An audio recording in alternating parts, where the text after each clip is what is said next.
सत श्री अकाल दोस्तों, मैं कुलविंदर सिंह एक बार फिर तो हाजिर हाँ इस वेले का ਵੱਡਾ ਤੇ ਖਾਸ ਅਪਡੇਟ ਲੈ ਕੇ। ਇਸ ਤੋਂ ਪਹਿਲਾਂ ਕਿ ਤੁਹਾਨੂੰ ਦੀਪ ਸਿੱਧੂ ਦੇ ਲਾਈਵ ਵੱਲ ਅੱਗੇ ਲੈ ਕੇ ਚੱਲੀਏ, ਦੱਸ ਦਿੰਦੇ ਹਾਂ ਕਿ ਦੀਪ ਸਿੱਧੂ ਨੇ ਅੱਜ ਆਪਣੇ ਸੋਸ਼ਲ ਮੀਡੀਆ ਤੇ ਲਾਈਵ ਆ ਕੇ ਕੁਝ ਅਜਿਹੇ ਵੱਡੇ ਹੈਰਾਨੀਜਨਕ ਖੁਲਾਸੇ ਕਰ ਦਿੱਤੇ, ਜਿੱਥੇ ਕਿ ਉਹਨਾਂ ਨੇ ਕਿਸਾਨੀ ਸੰਘਰਸ਼ ਦੇ ਵਿੱਚ ਜੋ ਸਰਕਾਰ ਦੇ ਦੁਆਰਾ ਕੇਂਦਰ ਸਰਕਾਰ ਦੁਆਰਾ ਪਲਾਂਟ ਕੀਤੇ ਗਏ ਇੱਕ ਵੱਡੇ ਗਦਾਰ ਦਾ ਸ਼ਰੇਆਮ ਨਾਮ ਲੈ ਕੇ ਵੱਡਾ ਖੁਲਾਸਾ ਕਰ ਦਿੱਤਾ ਤੇ ਨਾਲ ਹੀ ਕੁਝ ਹੋਰ ਵੀ ਵੱਡੇ ਸੱਚ ਸਾਹਮਣੇ ਲੈ ਕੇ ਆਂਦੇ ਤੇ ਨਾਲ ਹੀ ਕਿਸਾਨ ਜਥੇਬੰਦੀਆਂ ਨੂੰ ਇਹ ਗੁਹਾਰ ਲਗਾਈ ਕਿ इस तरह के जो गदार ने उन्होंने बाहर कढ़े जाने की लोड़ है, क्योंकि किसान जथेबंदियां पहले भी कह रही ने कि किसी भी राजनीतिक पार्टी के आगू की कोई जगह नहीं है किसानी संघर्ष के विच।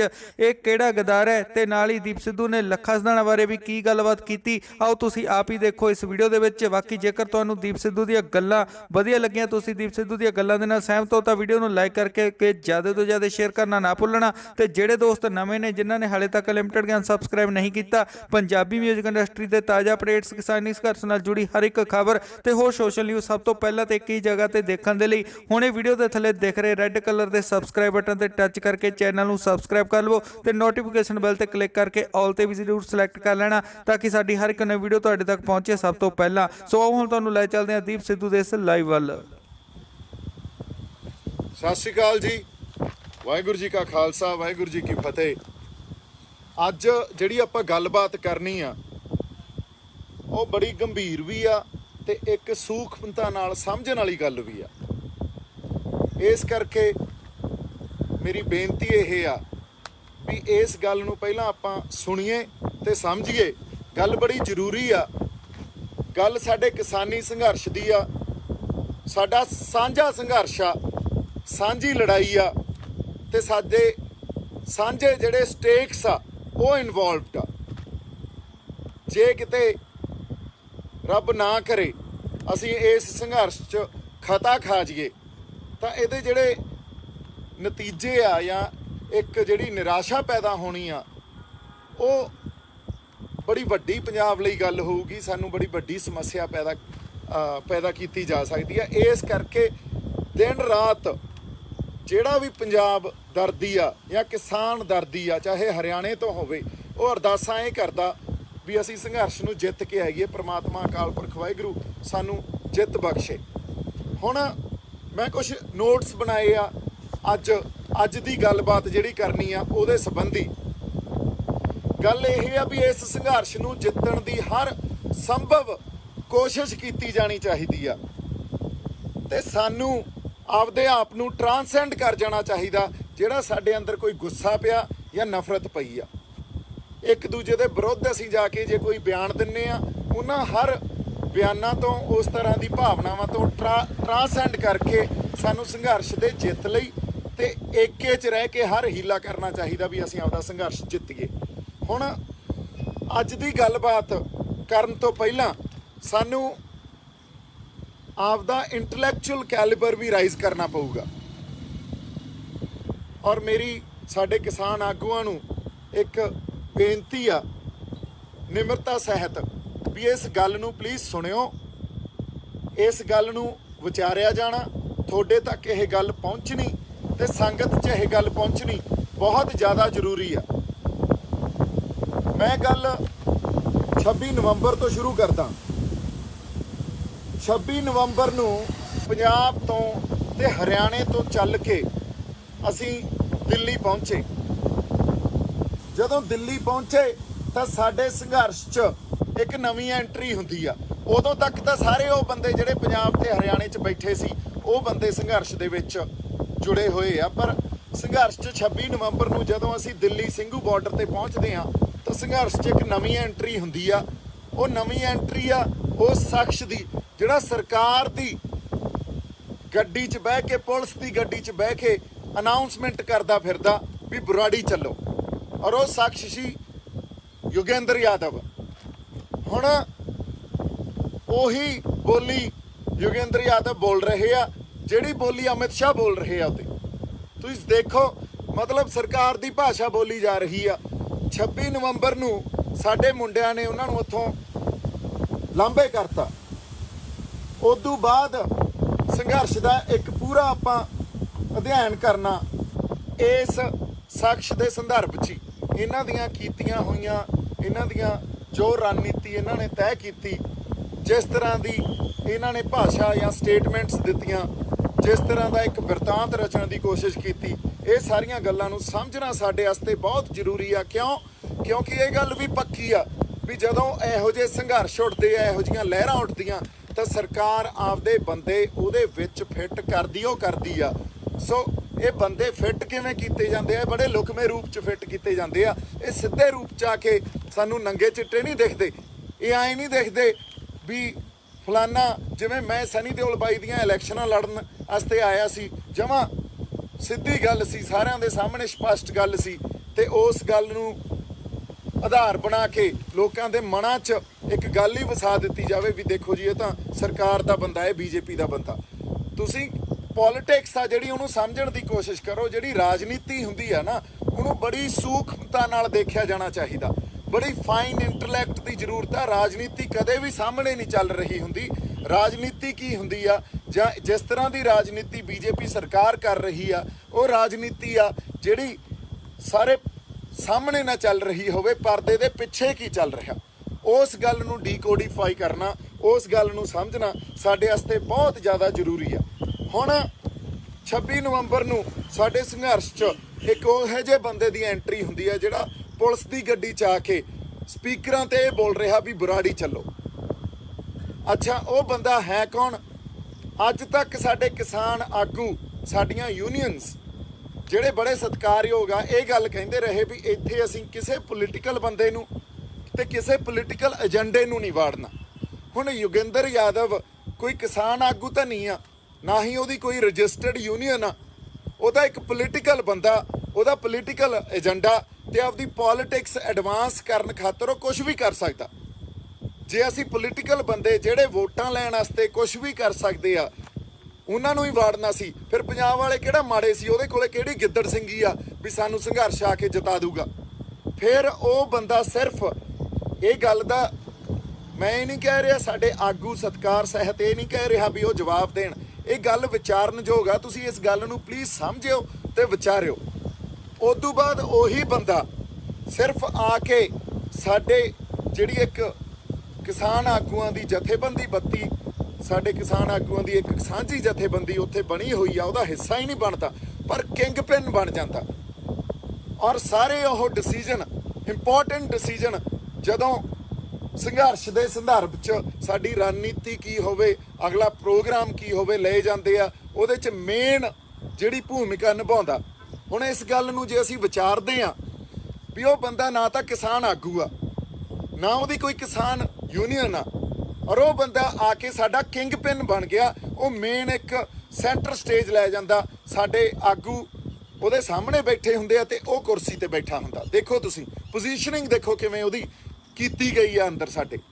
ਫਿਰ ਸਿੱਧਾ ਮੈਂ ਆਉਣਾ ਉਹਨਾਂ ਸਟੇਟਮੈਂਟਸ ਤੇ ਜਿਹੜੀਆਂ ਉਹ ਵਾਰ-ਵਾਰ ਸੰਘਰਸ਼ ਦੇ ਦੌਰਾਨ ਦਿੰਦਾ ਗਿਆ। ਪੰਜਾਬ ਦੇ ਲੋਕਾਂ ਦੇ ਹੱਥ ਜਾਂ ਕਿਸਾਨੀ ਸੰਘਰਸ਼ ਦੇ ਹਿੱਤ 'ਚ ਕੋਈ ਵੀ ਸਟੇਟਮੈਂਟ ਨਹੀਂ ਸੀ। ਹਰ ਸਟੇਟਮੈਂਟ ਦੇ ਵਿੱਚ ਕੋਈ ਨਾ ਕੋਈ ਉਹਨੇ ਆਪਦਾ ਪੈਂਤੜਾ ਖੇਡਣਾ।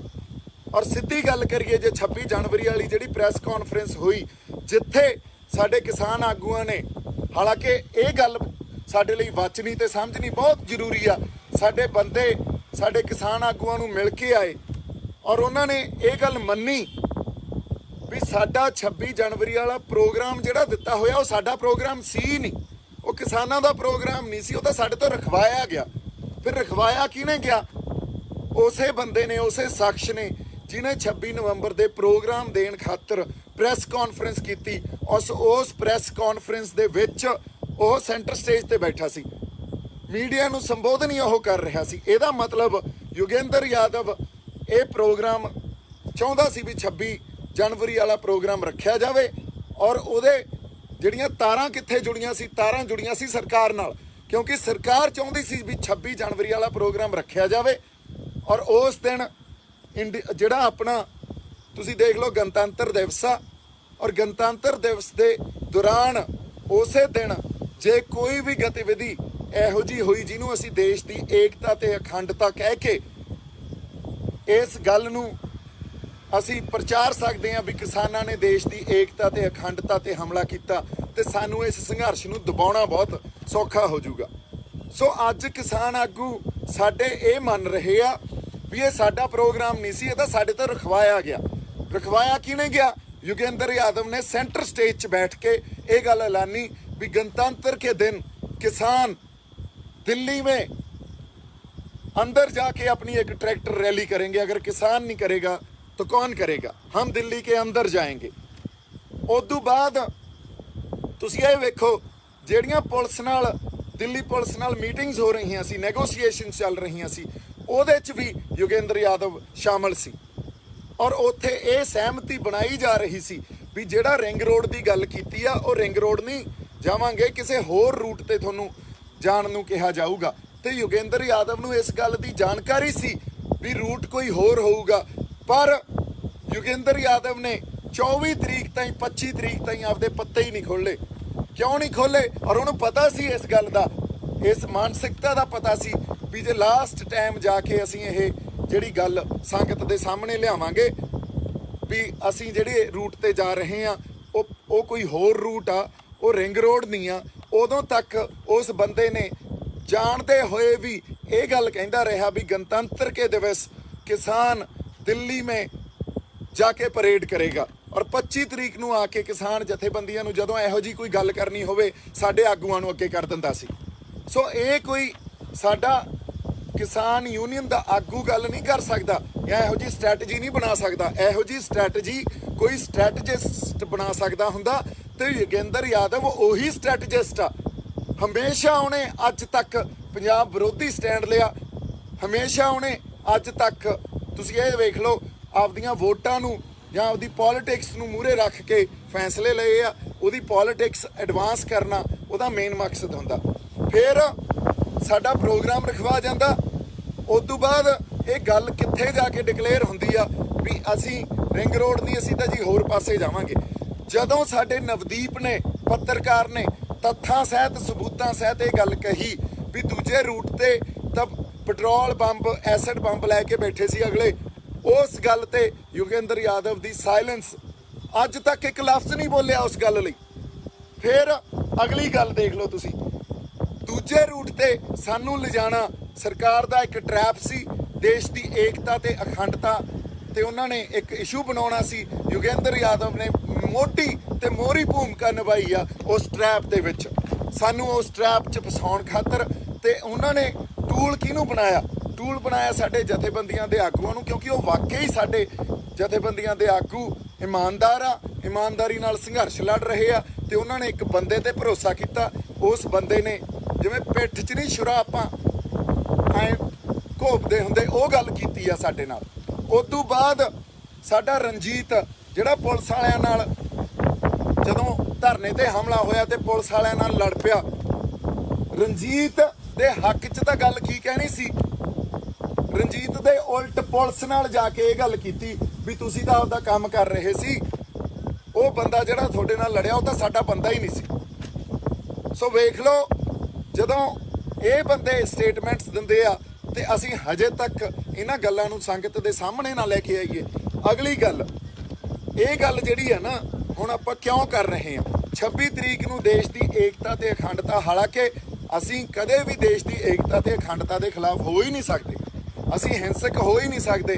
ਅਸੀਂ ਪੀਸਫੁਲ ਸੀ, ਜਾਬਤੇ 'ਚ ਰਹਿ ਕੇ ਅਸੀਂ ਇੱਕ ਸੰਘਰਸ਼ ਲੜਿਆ ਔਰ ਉੱਥੇ ਜੋ ਗੱਲ ਹੋਈ ਆ ਉੱਥੇ ਸੰਗਤ ਰੂਪੀ ਗੱਲ ਹੋਈ ਆ। ਨਾ ਦੀਪ ਸਿੱਧੂ ਦਾ ਉਹਦੇ 'ਚ ਕੋਈ ਯੋਗਦਾਨ ਸੀ, ਨਾ ਲੱਖੇ ਦਾ ਯੋਗਦਾਨ ਸੀ। ਉਹ ਤਾਂ ਵਿਚਾਰੇ ਆਪਦੇ ਹਿਸਾਬ ਨਾਲ ਜਿੰਨਾ ਕੁ ਅਸੀਂ ਕਰ ਸਕਦੇ ਸੀ ਸੰਘਰਸ਼ 'ਚ ਅਸੀਂ ਆਪਦਾ ਯੋਗਦਾਨ ਪਾਇਆ। ਪਰ ਸੌਫਟ ਟਾਰਗੇਟ ਹਮੇਸ਼ਾ ਇਹੋ ਜਿਹੇ ਜਦੋਂ ਵਰਤਾਰੇ ਵਾਪਰਦੇ ਆ, ਇੱਕ ਮਿੰਟ ਟਰੈਕਟਰ ਲੰਘ ਜਾਣ ਦੀਏ, ਇਹੋ ਜਿਹੇ ਜਦੋਂ ਵਰਤਾਰੇ ਵਾਪਰਦੇ ਆ ਤਾਂ ਸੌਫਟ ਟਾਰਗੇਟ ਉਦੋਂ ਬੰਦਿਆਂ ਨੂੰ ਉਹਨਾਂ ਨੂੰ ਬਣਾਇਆ ਜਾਂਦਾ ਜਿਨ੍ਹਾਂ ਦਾ ਪਿਛੋਕੜ ਜਨਤਾ ਦੇ ਸਾਹਮਣੇ ਇਸ ਤਰ੍ਹਾਂ ਲਿਆ ਦਿੱਤਾ ਜਾਵੇ ਵੀ ਦੇਖੋ ਲੱਖੇ ਦਾ ਪਿਛੋਕੜ ਵੀ ਆਪਦੇ ਹਿਸਾਬ ਨਾਲ ਉਹਦਾ ਪਾਸਟ ਇੱਕ ਵਿਵਾਦ ਉਹਦੇ ਨਾਲ ਜੁੜਿਆ ਹੋਇਆ ਤੇ ਇਹ ਇਸ ਕਰਕੇ ਗਦਾਰ ਆ, ਇਹਨੇ ਵੀ ਲੋਕਾਂ ਨੂੰ ਭੜਕਾਇਆ। ਤੇ ਦੀਪ ਸਿੱਧੂ ਤਾਂ ਬੀਜੇਪੀ ਦੀ ਇਲੈਕਸ਼ਨ ਲੜ ਕੇ ਗਿਆ, ਹਾਲਾਂਕਿ ਬੀਜੇਪੀ ਨਾਲ ਮੇਰਾ ਜ਼ਿੰਦਗੀ ਭਰ ਕੋਈ ਸੰਬੰਧ ਨਹੀਂ ਰਿਹਾ, ਉਸ ਇਲੈਕਸ਼ਨ ਦੇ ਦੌਰਾਨ ਵੀ ਕੋਈ ਸੰਬੰਧ ਨਹੀਂ ਸੀ। ਔਰ ਉਹੀ ਫੋਟੋਆਂ ਦਿਖਾ ਹੋਰ ਕੋਈ ਆਧਾਰ ਹੀ ਨਹੀਂ ਆ। ਲੈ ਮੈਂ ਅੱਜ ਕਹਿੰਦਾ ਤੁਸੀਂ ਪ੍ਰੂਵ ਕਰ ਦਿਓ ਤੇ ਮੈਂ ਪੰਜਾਬ ਦੀ ਧਰਤੀ ਛੱਡ ਜੂੰਗਾ, ਮੁੜ ਕੇ ਕਦੇ ਮੁੜੂੰਗਾ ਨਹੀਂ। ਪਰ ਕਿਸੇ ਕੋਲੇ ਕੋਈ ਆਧਾਰ ਨਹੀਂ ਆ, ਕੋਈ ਤੱਥ ਨਹੀਂ ਆ। ਇੱਕ ਸਿਰਫ ਉਹ ਫੋਟੋਆਂ ਸਨੀ ਦਿਓਲ ਦੇ ਇਲੈਕਸ਼ਨ ਵਾਲੀਆਂ ਦਿਖਾ ਕੇ, ਸੋ ਉਹ ਫੋਟੋਆਂ ਦਿਖਾ ਕੇ ਕਿਵੇਂ ਸਾਡੀ ਜਨਤਾ ਨੂੰ ਕਿਵੇਂ ਮੂਰਖ ਬਣਾਉਂਦੇ ਆ, ਕਿਵੇਂ ਉਹਨਾਂ ਨੂੰ ਆਪਦੀ ਮਾਨਸਿਕਤਾ ਤੇ ਉਹ ਸੋਸ਼ਲ ਟੈਰਰ ਪੈਦਾ ਕਰਦੇ ਆ ਵੀ ਬਹੁਤ ਕੁਝ ਗਲਤ ਹੋ ਗਿਆ। ਇਹ ਤਾਂ ਦੇਖੋ ਦੇਸ਼ ਦੀ ਏਕਤਾ ਤੇ ਅਖੰਡਤਾ ਤੇ ਗੱਲ ਆ ਗਈ। ਹਾਲਾਂਕਿ ਕਿਸਾਨਾਂ ਵੱਲੋਂ ਜੋ ਉੱਥੇ ਸਾਡੇ ਸੰਘਰਸ਼ੀ ਬੰਦੇ ਗਏ ਸੀ ਉਹਨਾਂ ਵੱਲੋਂ ਕੋਈ ਹਿੰਸਾ ਨਹੀਂ ਕਿਸੇ ਨੇ ਭੜਕਾਈ, ਕਿਸੇ ਤਰ੍ਹਾਂ ਦੀ ਗੱਲਬਾਤ ਨਹੀਂ ਹੋਈ। ਜੋ ਉੱਥੇ 10-12 ਮਿੰਟ ਉੱਥੇ ਮਾਰਕੁੱਟ ਹੋਈ ਆ, ਉਹ ਪਹਿਲਾਂ ਪੁਲਿਸ ਨੇ ਲਾਠੀ ਚਾਰਜ ਸ਼ੁਰੂ ਕੀਤਾ, ਸਾਡੇ ਬੰਦਿਆਂ ਨੇ ਉਲਟਾ ਪੁਲਿਸ ਵਾਲੇ ਜਦੋਂ ਨਿਹੰਗ ਸਿੰਘ ਉਹਨਾਂ ਦੇ ਡੈਫੀਨਿਟਲੀ ਰਿਟੈਲੀਏਟ ਕੀਤਾ ਨਿਹੰਗ ਸਿੰਘਾਂ ਨੇ, ਤੇ ਉਸ ਟਾਈਮ ਜਦੋਂ ਪੁਲਿਸ ਵਾਲੇ ਸਾਡੇ ਛਾਲਾਂ ਵੀ ਮਾਰ ਰਹੇ ਸੀ, ਸਾਡੇ ਬੰਦਿਆਂ ਨੇ ਉੱਤੇ ਲਿਟ ਬਚਾਏ ਆ।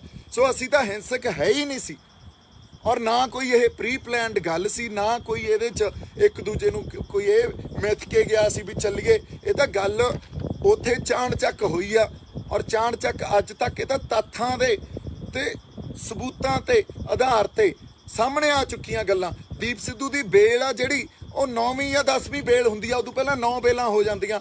ਦੱਸੋ ਵੀ ਦੀਪ ਸਿੱਧੂ ਦੇ ਖਿਲਾਫ ਅੱਜ ਪੁਲਿਸ ਕੋਲੇ ਵੀ ਕੁਝ ਨਹੀਂ ਆ, ਸਰਕਾਰ ਕੋਲੇ ਵੀ ਕੁਝ ਨਹੀਂ ਆ। ਇੰਨੀ ਨੇਰਗਰਦੀ ਤਾਂ ਨਹੀਂ ਹੈ ਨਾ ਵੀ ਕੁਝ ਕ੍ਰੀਏਟ ਕਰ ਦੇਣਗੇ।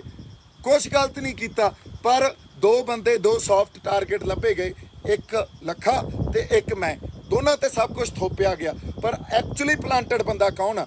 ਔਰ ਸਾਡੀਆਂ ਜਥੇਬੰਦੀਆਂ ਨੂੰ, ਸਾਡੇ ਕਿਸਾਨ ਆਗੂਆਂ ਨੂੰ ਮੈਂ ਬੇਨਤੀ ਕਰਦਾ, ਇਸ ਗੱਲ ਨੂੰ ਸਮਝਿਓ, ਪਲਾਂਟਡ ਬੰਦਾ ਕੌਣ ਆ।